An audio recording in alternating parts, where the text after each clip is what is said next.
ఇప్పుడు మనం 2024వ సంవత్సరం ఆగస్టు నెల 1వ తేదీ నుంచి 31వ తేదీ వరకు ద్వాదశ రాశుల్లో 10వ రాశి మకర రాశి వారి జ్యోతిష్యం భూత భవిష్యత్తు వర్ధమానం ఎలా ఉందో, చదువు, విద్య, ఆరోగ్యం, యోగబలం, అంశబలం, గ్రహబలం, గృహబలం, వాస్తుబలం, మునాబలం చూద్దాం. మన జానకిని అడిగి చూడు, జానకి ఎట్లా ఉంది? మకర రాశి వారి జాతకం ప్రయత్న యోగం, తరించిన కార్యం, నమ్మిన పని, చేసే పనిది, గృహయోగంది, వాస్తుయోగంది, ధనయోగంది, కళ్యాణ యోగంది, సంసార యోగంది, సంతాన యోగంది, కుటుంబ యోగంది, రాజయోగంది, రాజకీయ యోగంది, వ్యవసాయ విషయంది, ధనయోగంది, బిజినెస్ విషయంది, వ్యాపార విషయంది, మనసులో ఉన్న కోరిక, విదేశయాన యోగబలంది, తరించిన కార్యం అవుతుందా కాదా, చేసే పనులు ఎలా ఉండద్ది?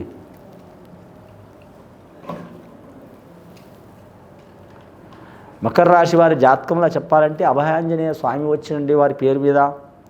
అలాగే వారి పేరు మీద చూడాలంటే విఘ్నేశ్వరుడు వచ్చినండి. నేనున్నా అంటే నేనున్నా అంటూ ఇద్దరు పోటీగా వచ్చారు వారి జాతకంలా. మకర రాశి వారి పేరు మీద మాత్రం చాలా వరకు విపత్కరమైన ఫలితాలు కనబడుతున్నాయండి. మకర రాశి వారి జాతకంలో ఎల్లాంటి శని ప్రభావం చాలా ఉన్నది వారి పేరు మీద. అనుకున్నది ఒకటి, జరిగేది ఒకటి ఉంది. దైవం తను ఒకటి తలిస్తే దైవం ఒకటి తలిచిన అవకాశం ఉన్నది వారి జాతక బలంలా. ధనయోగంలో ఇబ్బంది, రుణయోగంలో ఇబ్బంది, కుటుంబ యోగంలో ఇబ్బంది, నమ్మిన వారి నుంచి నష్టం. కానీ మాత్రం నైట్ అది చేయాలి ఇది చేయాలనే ఆలోచన ఉంటుంది, పొద్దున్న లేస్తే బద్ధకం ఉంటుంది. అలాగే వీరి జాతకంలో చూడాలంటే మాత్రం లక్ష్మి అస్సలు నిలబడదు, మనశ్శాంతి ఉండదు, తినే అన్నం వంటికి పడదు, ఇల్లు చూస్తే అడవి చూస్తే ఇల్లు అన్నట్టు అనిపిస్తుంది, చేసే పనుల చికాకు అనిపిస్తుంది, మానసిక ఆందోళన అనిపిస్తుంది. మానసిక పరంగా కానీ ఇబ్బందులు రావటం, శారీరక పరంగా కానీ ఇబ్బందులు రావటం, కుటుంబ పరంగా ఇబ్బందులు రావటం, ధనపరంగా ఇబ్బందులు రావటం, అలాగే గృహపరంగా ఇబ్బందులు రావటం, అలాగే వారి జ్యోతిష్యంలో ఎవరో ఒకరు మనశ్శాంతి లేక చేయటం, ఇలాంటి సంఘటనలు జరిగే అవకాశాలు ఉంటాయండి. ముఖ్యంగా మాత్రం ఈ మకర రాశి వారి జాతకంలో శని జన్మస్థానంలో నడుస్తుంది. చిక్కులు చికాకులు చాలా ఉంటాయండి. ఈ శని బాధలు తొలగిపో శనేశ్వరిని నిష్ట కలిగి వీరికి మంచి జరగాలంటే మాత్రం శనేశ్వరిని ఆరాధన చేయాలి. ఆంజనేయ స్వామిని పూజ చేయటం కానీ, అలాగే ఆ విఘ్నాలు తొలగడానికి మాత్రం విఘ్నేశ్వరిని ఆరాధన చేయటం కానీ, అలాగే వీరి పేరు మీద చూడాలంటే మాత్రం అయ్యప్ప స్వామిని ఆరాధన చేయటం కానీ, అలాగే కాళభైరవుడిని పూజ చేయటం కానీ, లేదా వెంకటేశ్వర స్వామిని పూజ చేయటం కానీ, లేదా మాత్రం శివుడికి పూజ చేయటం కానీ, లేదా నవగ్రహాల్ని ఆరాధన చేయటం కానీ చాలా వరకు శుభకరం ఉంటుందండి. కానీ ముఖ్యంగా స్త్రీలకు మాత్రం మానసిక వేదన ఉంటుంది, భార్యాభర్తలతో చికాకులు ఉంటాయి, ఒకరి మనసులో ఒకరు ఉండరు. కళ్యాణం కాని వారికి లేనిపోని చికాకులు, లేనిపోని నిందలు, అలాగే వివాహమైన వారికి కూడా లేనిపోని నిందలు, చిక్కులు, చికాకులు. ఎవరని చెప్పలేము, అయినవారా కానివారా, దగ్గర వాళ్ళ దూరం వాళ్ళని చెప్పలేము. ఎవరితోనన్నా విరోధాలు వస్తూనే ఉంటాయి. వీరు ఎంత ఓపిక పడితే అంత మంచిది వీరి జాతక బలానికి. కాకపోతే మాత్రం 36 సంవత్సరాలు దాటిన వారికి గురు మార్గదర్శనం నడుస్తుంది కాబట్టి వారు తట్టుకునే శక్తి ఉంటుంది. 36 లోపల కింద వయసు ఉంటే, అంటే పుట్టుక నుంచి మాత్రం 35 లోపల ఉంటే వయసు ఇబ్బందులు పడే అవకాశం ఉంటుందండి. 36 తర్వాత కలిసి వచ్చే అవకాశం ఉంటుంది. ఈ శనేశ్వరుని బాధలు తొలగిపోవాలంటే ఖచ్చితంగా వీరి జాతకానికి మాత్రం గోత్రనామ ప్రకారం శనేశ్వరుని పూజ చేపించుకోవడం చాలా వరకు మంచిది.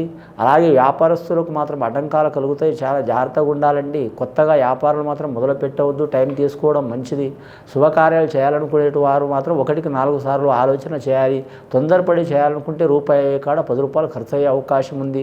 అలాగే విదేశానం, వేరే దేశం, వేరే ప్రాంతం వెళ్ళాలనుకునే వారు కూడా కొన్ని ఆటంకాలు తప్పరు. విద్యార్థులు గురుబలం ఉంది కాబట్టి తిరుగు ఉండదు. ఆ కళామ తల్లి, ఆ సరస్వతి దేవత అనుగ్రహం ఉంటుంది, గాయత్రి మాత అనుగ్రహం ఉంటుంది కాబట్టి అనుకున్నది సాధించే అవకాశం ఉంటుంది. తప్పకుండా వారికి మాత్రం ఎక్కడ పోయిన పేరు ప్రఖ్యాతులు లభించే అవకాశం ఉంటుంది. వారు చదువుకునే కళాశాల కావచ్చు, కాలేజీ కావచ్చు, స్కూల్ కావచ్చు, హై స్కూల్ కావచ్చు, గ్రామ స్థాయిలో కానీ, జిల్లా స్థాయిలో కానీ, మండలం స్థాయిలో కానీ వారికి దేశ స్థాయిలో, రాష్ట్ర స్థాయిలో కూడా పేరు ప్రఖ్యాతులు సాధించే అవకాశం ఉంటుంది వీరి పేరు మీద. ఎల్లాంటి శని ఉంటే నష్టమే ఉంటుందని చాలామంది అనుకుంటారు కానండి, వారు పుట్టిన ఘడియ మాత్రం శని ఉచ్చస్థానంలో ఉండి వారికి ఎల్లాంటి శని ప్రభావం ఉంటే మాత్రం రాజకీయ రంగంలో మాత్రం అద్భుతంగా రాణిస్తారు. రాజయోగం ఉంటుంది వారి పేరు మీద, పట్టిందల్లా బంగారం ఉంటుంది, అనుకున్నది సాధించే అవకాశం ఉంటుంది. వారి జ్యోతిష్యంలో ఎక్కడ పోయినా వారికి మాత్రం గౌరవం లభించే అవకాశం ఉంటుంది. వారి జాతకంలో చూడాలంటే మాత్రం ఏ పని చేసినా సక్సెస్ అయ్యే అవకాశం ఉంటుందండి. అలాంటి యోగ బలం వీరికి రావాలంటే మాత్రం శనేశ్వరుని శాంతి చేయించుకోవడం చాలా వరకు మంచిది. కానీ షిరిడీ ప్రాంతంలో శని సింగణపూర్కి వెళ్ళి ఆ శనేశ్వరుడి దర్శనం చేయడం, పూజ చేయించుకోవడం చాలా మంచిది. మన తెలుగు రాష్ట్రాల్లో మాత్రం మన తూర్పుగోదావరి జిల్లా మందపల్లి గ్రామంలో మాత్రం, రాజమండ్రి ప్రాంతంలో అక్కడ మందపల్లి నందేశ్వర స్వామికి పూజ చేసుకోవడం కూడా చాలా వరకు మంచిది. అలా వెళ్ళలేని వారు మాత్రం ఖచ్చితంగా మాత్రం ప్రతి మన తెలంగాణ రాష్ట్రంలో కావచ్చు, ఆంధ్ర రాష్ట్రంలో కావచ్చు, ప్రతి జిల్లాలో ఆంజనేయ స్వామి గుడి ఉంటుంది. కొన్ని సంవత్సరాల తరబడి నుంచి మాత్రం ప్రముఖమైన ఆలయాలు ఉంటాయి. ఆలయాలు సందర్శన చేసుకొని మాత్రం మంగళవారం శనివారం ఆంజనేయ స్వామిని ఆరాధన చేయడం, శనేశ్వరునికి మాత్రం ప్రభావం, ఇబ్బందులు, చెడు అనేది తగ్గుతుంది. వారికి ముఖ వర్చస్సు పెరుగుతుంది, ఆత్మవిశ్వాసం పెరుగుతుంది, వాగ్దాటి పెరుగుతుంది, శక్తి స్వరూపం కలిసి వస్తుంది. వారి ఇంటి విషయంలో, గృహ విషయంలో కలిసి వచ్చే అవకాశాలు ఉంటాయి. ముఖ్యంగా గృహ నిర్మాణం చేయాలనుకునేవారు, కొనాలనుకునేవారు, అమ్మాలనుకునేవారు, రియల్ ఎస్టేట్ రంగంలో నడవాలనుకునేవారు కూడా కలిసి వచ్చే అవకాశం ఉంటుంది. వ్యవసాయ రంగంలో కూడా ఇబ్బందులు ఉన్నా అవి తొలగిపోయే అవకాశం ఉంటుంది. వారు ఎక్కడ పోయినా మాత్రం తప్పకుండా విజయవంతులయ్యే అవకాశం ఉంటుంది. ఇంకోటి, ఏ పని చేయాలనుకున్నా మాత్రం మనం విఘ్నేశ్వరుని ఆరాధన చేయటం మంచిదండి. ఎందుకంటే విఘ్నేశ్వరుని ఆరాధన చేయండి ఎవరు ఏ పని మొదలు పెట్టలేరు. కానీ మాత్రం విఘ్నకారకుడు ఆయన పెట్టాడు ఆటంకాలు. విఘ్నం అంటే ఆటంకాలు పెట్టినట్టు చేస్తాడు, అన్ని పనులు లాస్ట్ వరకు సక్సెస్ అయ్యేటట్టు చేస్తాడు. కాబట్టి విఘ్నేశ్వరుని ఆరాధన చేయడం చాలా వరకు శుభకరం ఉంటుంది వారి జాతక బలన. అలాగే సద్బ్రాహ్మణులతో మహాగణపతి హోమం చేపించడం, ఆంజనేయ స్వామి ఆరాధన చేపించడం, శనేశ్వరుని పూజ చేపించడం, నవగ్రహాలని ఆరాధన చేపించడం, తైలాభిషేకం చేపించడం, నల్ల నువ్వులు దానం చేపించడం చాలా వరకు శుభకరం ఉంటుందండి వీరి పేరు మీద. ఇంకా వైద్య వృత్తిలో నడుస్తున్న వారికి కలిసి వచ్చే అవకాశం ఉంటుంది. వీరు జాతక బలంలో చూడాలంటే మాత్రం, వ్యాపార విషయంలో చూడాలంటే మాత్రం ఏ వ్యాపారం చేసినా 1కి 4 సార్లు ఆలోచన చేయాలండి. కొత్తగా వ్యాపారం మొదలుపెట్టేవారు టైం తీసుకోవాలండి. ఆల్రెడీ వ్యాపారం చేస్తున్న వారు కలిసి వచ్చే అవకాశం ఉంటుంది. ధనిష్ఠా నక్షత్రం వారికి మాత్రం లక్కీ నెంబర్ 9 వస్తుంది. మంగళవారం కలిసి వచ్చే అవకాశం ఉంది. ఉత్తరాషాఢ నక్షత్రం వారికి మాత్రం ఆదివారం కలిసి వచ్చే అవకాశం ఉంటుంది. అలాగే శ్రావణ నక్షత్రం వారికి చంద్రమహారదశ లక్ష్మీకళ యోగ బలం ఉంటుంది. వారికి ఏ వారమైనా కలిసి వచ్చే అవకాశం ఉంటుంది. ముఖ్యంగా మాత్రం వారికి సోమవారం శనివారం కలిసి వచ్చే అవకాశం ఉంటుంది. కళ్యాణం కాని స్త్రీలకు వారికి ఉన్న ఇబ్బందులు, చిక్కులు తొలగిపోవాలంటే మాత్రం కరెక్ట్ వారు శివపార్వతుల్ని పూజ చేయడం చాలా వరకు మంచిది. రెండవది మాత్రం సీతారాముల కళ్యాణం చేయడం చాలా వరకు మంచిది. లేదా మాత్రం తిరుపతి వెంకటేశ్వర స్వామి దర్శనం చేయడం చాలా వరకు మంచిది. వీలైతే సిద్ధి బుద్ధి వినాయక స్వామిని పూజ చేయడం చాలా వరకు మంచిది. వారి పేరు మీద చూడాలంటే తండ్రి ప్రేమ అధికం ఉంటుంది, తల్లి ప్రేమ తక్కువ ఉంటుంది. వారి పేరు మీద అన్నదమ్ముల సహకారం ఉంటుంది, సోదర భావం సహకారం ఉంటుంది. ఇంకా ప్రేమ వ్యవహారాలు నడిపేవారు మాత్రం 1కి 4 సార్లు ఆలోచన చేయాలండి. తొందరపాటు నిర్ణయాలు చేసుకోవద్దు.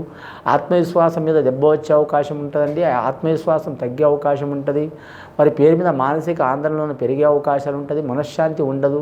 కానీ వేళపాల లేకుండా ఆహార విహారాలు ఉంటాయి వారి పేరు మీద. అలాంటి ఆటంకాలు, చికాకులు ఉన్నవారు మాత్రం 1కి 4 సార్లు వారు ఆత్మవిశ్వాసం పెట్టుకోవాలండి. ఆత్మవిశ్వాసం పెట్టుకుంటే మాత్రం తిరుగు ఉండదు వారి జాతక బలానికి.